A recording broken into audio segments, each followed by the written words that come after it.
I had this thought, tribal.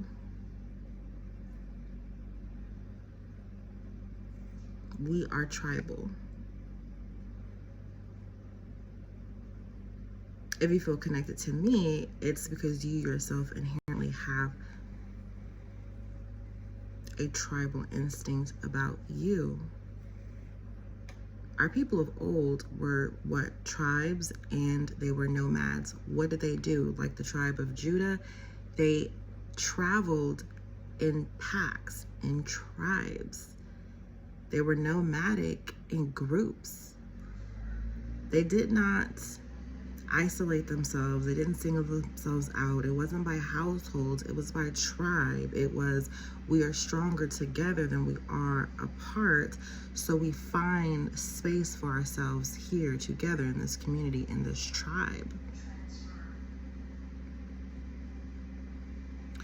When I was thinking about the Lion of the tribe of Judah, and the name stuck out to me. So I looked it up, and it says that Judah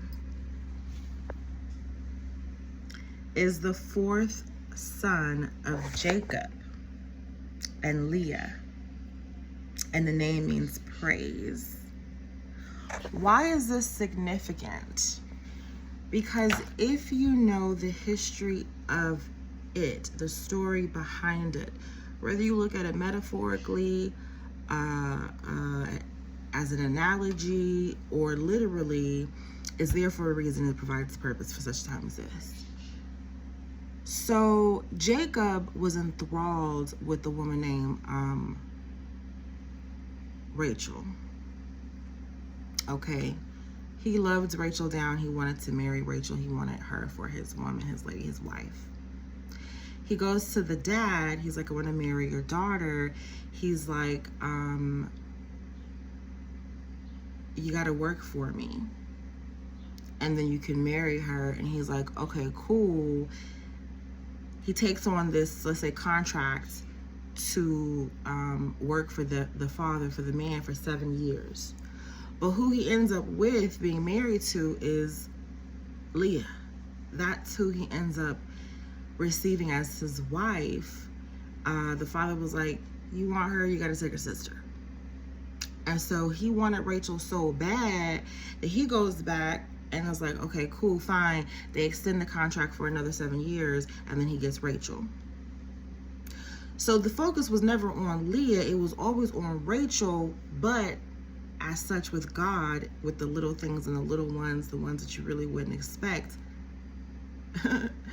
a prophet is without honor in their own home or hometown. Where's your hometown? And so the interesting thing about it is that King David, remember David and Goliath? King David and King Solomon, you know, King Solomon and Queen Sheba, and them 72 he had. We're not going to go talk about the Goetia right now, or Goetia, however you pronounce it. They come out of, in the lineage of the tribe of Judah. His marriage to Leah, not Rachel. In the context perhaps of Yoruba land, Orisha land, it would be like, oh, you're looking at Shango and Oshun, but you forget that his relationship, his marriage, Shango and Oya, she was his rider. Okay, she was like, you going out to battle? I'm going out to battle too. We're doing this together, fool. Yeah, that's Oya. If Oya said, anywho, just like there is a SW, a particular worker of a particular type of industry. Her name is Rahab.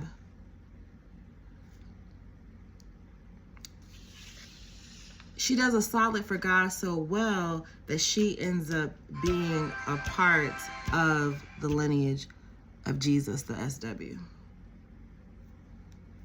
Yeah.